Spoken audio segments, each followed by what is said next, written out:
స్వచ్ఛమైన నాణ్యమైన గౌదర్పార్ పూజా ఉత్పత్తులు www.gaudarpar.com ద్వారా ఆన్లైన్ లో ఆర్డర్ చేయండి. మీ ఇంటిని దేవాలయంగా మార్చుకోండి. రమ్మగారు, శ్రావణ మాసంలో వచ్చే అమావాస్య కూడా చాలా ముఖ్యమైన రోజు అంటారు కదా.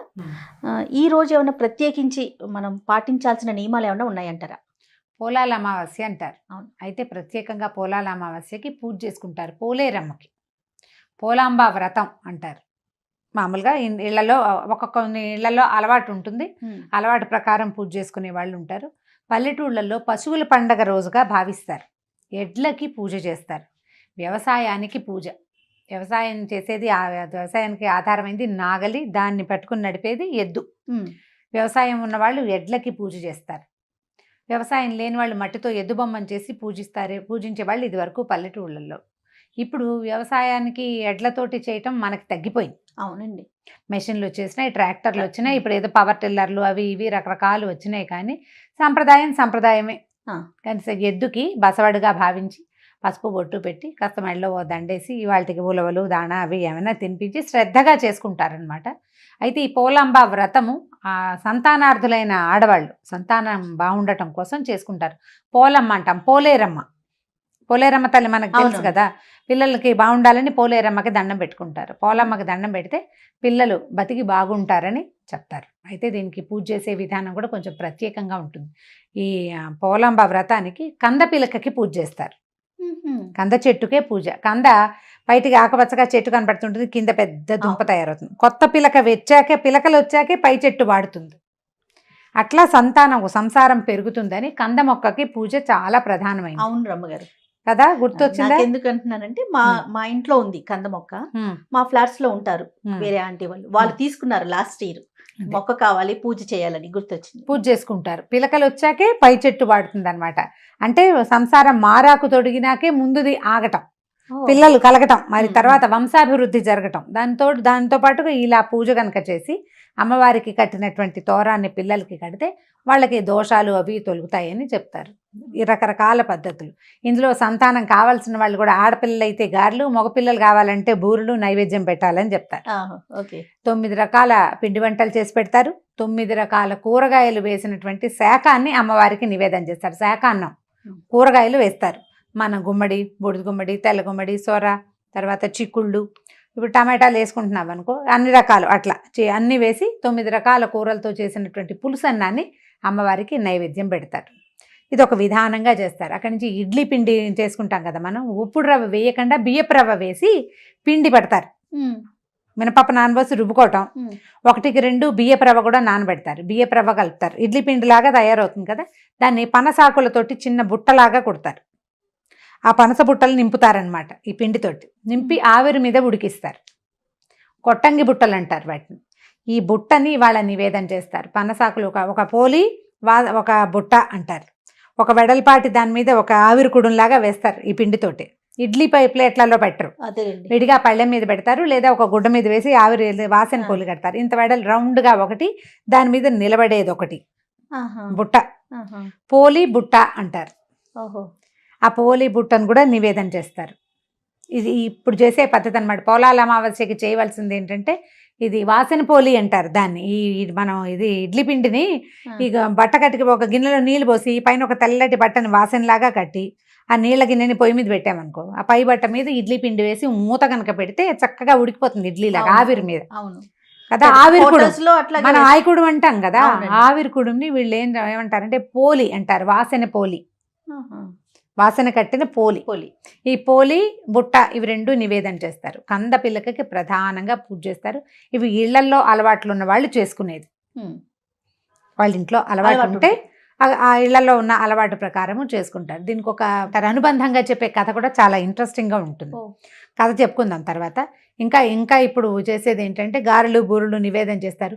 ఒక పెద్ద ముత్తైదువు బహుసంతానవతి, ఎక్కువ మంది పిల్లలు మనవల్ని ఎత్తిన వాళ్ళు ఎవరికైనా కూడా వాళ్ళని పోలేరమ్మగా భావించి పసుపు రాసి బొట్టు పెట్టి ఒక చీర, రవికల బట్ట అట్లా ఏదైనా ఇవ్వటం, వాయనం ఇవ్వటం. ఆవిడికి ఎక్కువ మంది పిల్లలున్న తల్లులకి గనక నమస్కారాలు చేస్తే అప్పుడు ఈ సంతానం బాగా కలుగుతుందని, పిల్లల తల్లులకే ఇవ్వాలని శాస్త్రం అన్నమాట. కొత్తగా పెళ్ళైన వాళ్ళకి అట్లా ఇవ్వరు వాయనం. ఓ పిల్లాడు ఉన్న వాళ్ళకి కూడా కాకుండా 2-3 పిల్లలు ఉన్న వాళ్ళు, లేదా మనవల్ని ఎత్తిన మామలు ఇప్పుడు బహుసంతానవతులు ఎక్కడొస్తారు మనకి? అమ్మమ్మలు మా అమ్మలు ఎవరైనా ఉండాలి. ఇప్పుడు ఇవాళ రేపు ఉన్న అమ్మమ్మలు కూడా ఒక అమ్మాయి ఉన్న అమ్మమ్మ కూడా ఉండొచ్చు. అవునవును. ఈ కాలం తగ్గింది కదా, ఇప్పుడు పిల్లల్ని కంటమే తగ్గిపోయింది మన దగ్గర. ఇట్లా చేసుకుంటారు పూజ. ఈ కంద పిల్లకని తెచ్చుకోవటము, ఒక చోట ముందు ఆవు పెడతో చక్కగా అలికి ముగ్గేసి కంద పిల్లకని మధ్యలో పెడతారు. ఆవిడ్ని గౌరీదేవిగా కానీ సంతాన లక్ష్మిగా కానీ భావించటం. ఈ రెండిట్లలో చెరొక పూజా విధానం చేస్తారు. నిత్యగౌరి పూజా విధానం లాగా కందగౌరీ పూజయామి అంటారు, లేదా కంద లక్ష్మి. అయితే లక్ష్మి లేకపోతే గౌరీ వాళ్ళ ఇంట్లో అలవాటుని బట్టి పూజ చేసి 3 తోరాలు 3 లేదా 4, మనకి 2 పిల్లలు ఉన్నారనుకో, పిల్లలిద్దరికీ చెరుకో తోరం, మనకో తోరం, అమ్మవారికో తోరం, అట్లా 4 తోరాలు కట్టి పసుపు తాడికి చిన్న పసుపు కొమ్ములు కడతారు, చిట్టివి పసుపు కొమ్ములు కట్టి తోరణాన్ని అమ్మవారికి సమర్పిస్తారు. ఆ ఉంటే అమ్మవారి మీద వేసిన కంద మీద వేసినటువంటి తోరాన్ని మనం కట్టుకోవటం, అప్పుడు కథ వినాలి. కథ అయిపోయాక తోరాలు తీసి పిల్లలకి కనుక కడితే, చిన్నపిల్లలకి మొల్లో కట్టినా కూడా ఈ గ్రహదోషాలు అవి లేకుండా, బాలారిష్టాలు లేకుండా పిల్లలు ప్రమాదాల బారిన పడకుండా పెరుగుతారని నమ్ముతారనమాట.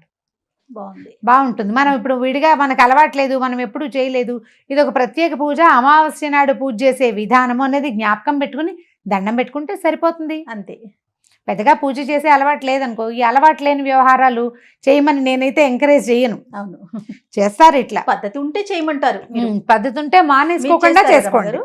మా అత్తారింట్లో ఉంది కానీ నాకు అలవాటు లేదు చేయ, నాకు చేత కాలేదు. అంటే ఇవి మొదట్లో రావాలి, ఇప్పుడు పెద్ద పిల్లలు పెద్దవాళ్ళు అయిపోయారు, నేను పెద్ద అయిపోయాను. మా అత్తవారి ఇంట్లో చేసుకుంటారు, చెప్పారు కానీ నాకు దగ్గరుండి పూజ చేయించింది. మా గది వాళ్ళది చిన్న సెట్ తేడా. దాంతో మా పుట్టింట్లో అసలు లేనిది అత్తవారింట్లో ఉందనుకో, ఎవరైనా ఒకళ్ళు ఉండి చేయిస్తే నాకు మంగళగౌరి వ్రతాలు అవి మామగారు అట్లా నేర్పించారు. దీని సంగతి తెలీదు. మొదట తొలినాళ్లలో చేయించలేదు, పిల్లలు పుట్టాక చేసి ఉండొచ్చు. అప్పటికి ఆవిడ పెద్దవారు అయిపోయారు, నేను చేయలేదు దొరకలే మీకు. కానీ నాకు తెలుసు ఖచ్చితంగా ఇలా చేస్తారని. నేనేం చేస్తానంటే దీని రోజున నిత్యగౌరి చేసుకుంటాను కదా, అప్పుడు సంతాన లక్ష్మి స్తోత్రం కూడా చదువుకుంటాను అనమాట. సంతాన లక్ష్మికి ఒక శ్లోకం ఉంటుంది, అదొకటి చదువుకుంటాను 11 సార్లు. అదే అట్లా అలవాటుగా చేసేసుకున్నాను. ఇలా పూజ చేసే విధానం నాకు ప్రాక్టీస్ లేదు. ఓకే, ఎవరికి అలవాటు ఉంటే వాళ్ళు చేసుకోవచ్చు. ఇప్పుడు మన దగ్గర మనం అత్తవారి ఇంట్లో మనం ముందుకు తీసుకెళ్తే మన నుంచి మన తర్వాత వాళ్ళు తీసుకెళ్తారు. మనకు అలవాటు అయితే పిల్లలకు తెలుస్తుంది కదా, నాకు తెలియలేదు. ఓకే, నేను అందుకని నేను చేసే విధానం ఏంటంటే, వాళ్ళ జ్ఞాపకం పెట్టుకుని ఈరోజు పోలాల అమావాస్య, ఇప్పుడు ఈ పోలాంబ వ్రతం చేసుకోవాలి, పోలేరమ్మ తల్లిని తలుచుకోవటం, పిల్లలు జాగ్రత్తగా ఉండాలని ఒకసారి తలుచుకుని దండం పెట్టుకోవటం, అట్లా అలవాటు చేసుకున్నాను అనమాట. పూజ రాదు కదా మనకి. అవునవును. మరి కథ చెప్పుకుందామండి. కథ చెప్తాం. పూర్వం ఒక రైతు కుటుంబంలో 7 అన్నదమ్ములు ఉండేవాళ్ళు. 7 అన్నదమ్ములకి పెళ్ళిళ్ళైనా 7 తోడుకోడళ్ళు ఉండేవాళ్ళు. వీళ్ళంతా ఈ పోలాల అమావాస్య వ్రతం చేసుకోవాలనుకునేవాళ్ళు. అయితే ప్రతి సంవత్సరము ఆఖరి కోడలికి ఓ పిల్లాడు పుట్టి ఆ అమావాస్య అప్పుడే పిల్లవాడు పోయేవాడు. మళ్ళీ ఏడాదికి మళ్ళీ పిల్లాడు పుట్టేవాడు, చంటో వెంటో పిల్లవాడు కాస్త పోయేవాడు. అట్లా 7 పిల్లలు పోయారు, లేదా 6 పోయారు. 7వ సంవత్సరము ఆవిడ బెదిరి ఈ పిల్లాడు కూడా పోతాడని కొంచెం కొన ఊపిరితో ఉన్న బిడ్డని చాపలో చుట్టేసి గదిలో లోపల పెట్టేసేసి తలుపు గడి బయటకు వచ్చేసింది. అంతా బాగానే ఉందనుకున్నారు తోడుకోడళ్ళు. వాళ్ళందరితో కలిసి నోచేసుకుని పూజ చేసేసుకున్నాక సాయంకాలం ఇంటికి వచ్చి ఆ కథాక్షింతలు చేత్తో పుచ్చుకొచ్చి ఏడుస్తూ ఈ పిల్లాడు కాస్త అయిపోయాడు. అయిపోయిన పిల్లాడిని చంకనేసుకుని ఆ చాప చుట్టూ ఎత్తుకుని శ్మశానానికి ఏడుస్తూ వెళ్తుంటే పార్వతీ పరమేశ్వరులు వ్యాహ్యాళికి వెళ్ళి అక్కడ కనిపించారు. ఏమమ్మా ఎందుకు ఏడుస్తున్నావు, బాధపడుతున్నావు, ఏమైందమ్మా అని అడిగితే, మీరు ఆర్చేవాళ్ళ తీర్చేవాళ్ళ అందట.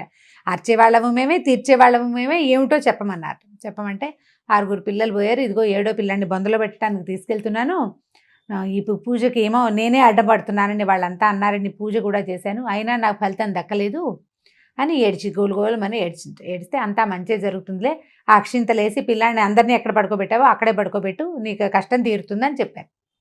కథాక్షింతలు చేత్తో పుచ్చుకుని ఉంది కదా, ఈ పిల్లాన్ని ఎత్తుకొచ్చిందిగా, ఎక్కడైతే ముందు పిల్లల్ని పాతి పెట్టారో ఈ పిల్లాన్ని కూడా అక్కడే పెట్టి ఈ అక్షింతలు చల్లేసరికల్లా ఈ పక్కల పడుకున్న పిల్లవాడు మెలకు కదిలేడు. ఆ 6 పిల్లల్ని పాతి పెట్టిందే పిల్లలందరూ లేచి వచ్చేసారట. అందులో లేచి వచ్చేస్తే ఆవిడ ఆ పిల్లల్ని వేసుకుని ఇంటికి వెళ్ళి, ఆ పిల్లల కోడిలాగా అంతమంది పిల్లల్ని వేసుకుని వస్తున్న తోడుకోడల్ని చూసి అందరు ఆశ్చర్యపోయారు. సరిపోయి తోడుకోడలంతా క్షమాపణ అడిగారు, నీ వల్లే మా వ్రతం పాడవుతుంది అని అన్నారు కదా. తెగదిట్టేవారు. ఇప్పుడు వ్రతం కాదు ప్రధానమైంది, తల్లులకు కావాల్సింది పిల్లలు, సంతానం ముఖ్యం కదా. అది సంతానం కోల్పోయి బాధపడుతుంటే మా వ్రతం పోయిందని మేము ఏడ్చాము, మాది తప్పేనని అందరూ దండం పెట్టారు, అమ్మాయికి క్షమాపణ అడిగారు. ఆ తర్వాత కాలం అంతా ఆవిడెప్పుడు ఈ పోలాంబ వ్రతం చేసుకునేది. పోలేరమ్మ తల్లే ఆ పిల్లల్ని కాపాడిందని చెప్తారు. ఈ పోలేరమ్మ ఏంటంటే మనకి గ్రామ సరిహద్దుల్లో ఉండే అమ్మవారు. ఇప్పుడు గ్రామ సరిహద్దులు అనగానే సాధారణంగా గ్రామాల చివరి భాగాలే శ్మశానాలుగా ఉంటాయి. ఆ ప్రాంతాన్ని పోలేరమ్మ రక్షిస్తుందని, జబ్బులు అవి రాకుండా కాపాడుతుందని చెప్తారు. ఈ కథ చెప్పుకుని అక్షింతలు వేసుకుంటారు. ఈ వ్రత కథ ఇదే. ఓహో. చిన్న చిన్న ఆరోగ్య సమస్యలు ఉన్నా కూడా రమ్మగారు పోలేరమ్మకి మొక్కుకుంటూ ఉంటాం కదా. మొక్కుంటాం, పోలేరమ్మకు మొక్కుతారు. ఏం చేస్తారు, వేప మండలు అవి తెచ్చి కడతారు, గ్రామ దేవత కదా. మేమేం చేస్తాం అంటే కొంచెం గంగానమ్మకి మొక్కుకునే అలవాటు కూడా ఉంటుంది. పోలేరమ్మకి పాయసం, గంగానమ్మకి పెరుగన్నం అంటారు. పోలేరుకి పాయసం కావాలని ఆవిడ గ్రామ దేవత రక్షిస్తుంటుంది. రక్షణ కావలి శక్తులలో ఆవిడ ఒకతనమాట. అయితే అలాంటి శక్తిని కనుక సంవత్సరానికి ఒక్కనాడు జ్ఞప్తి తెచ్చుకుని పూజిస్తే, మనం ఉండేది గ్రామాల్లో కాదు సిటీలలో అయినప్పటికీ కూడా పిల్లలు తరచూ పడిపోతారు, రోడ్డు మీదకి వెళ్ళంగానే పడతారు, ఓసారి పడితే పదే పదే పడుతూ ఉంటారు. అలాంటి సమస్యలు తగ్గిపోతాయి. ఈ అమ్మవారికి మనం కందపిల్లకి పూజ చేసాం కదా, అక్కడ ఈ తోరాలు పెట్టి ఆ పసుపు దారాలను, పెద్ద పెద్ద దారాలు ఏం కట్టరు, 3 పొరలు వేస్తారు అంతే. దానికి ఒక చిన్న పసుపు కొమ్ము కడతారు. అది చిన్న పిల్లలైతే మొల్లో కడతారు, పెద్ద పిల్లలు అయితే మెడలో వేసేస్తారు. మెడలో వేసేస్తే ఒక 3 రోజులు అట్లా ఉంచుతారనమాట. అది రక్షణ ఇస్తుందని, పిల్లల తాలూకు ఆరోగ్యాల సమస్యలు అవి రాకుండా కాపాడుతుందని. పోలాల అమావాస్య వ్రతం చేసుకునే విధానం ఇది. ఎవరింట్లో ఉంటే వాళ్ళు చేసుకోండి. వాళ్ళు వ్రతం లేదు మన దగ్గర, మనకు అలవాట్లేదు, ఈ చెప్తున్న కథ ఉందా, ఇది ఎంత ఇంట్రెస్టింగ్గా ఉంది, అది ఒకసారి విని ఒక దండం పెట్టుకోండి అంతే. రైట్ రమ్మగారు, థ్యాంక్ యూ. నమస్తే. నమస్తే జీ.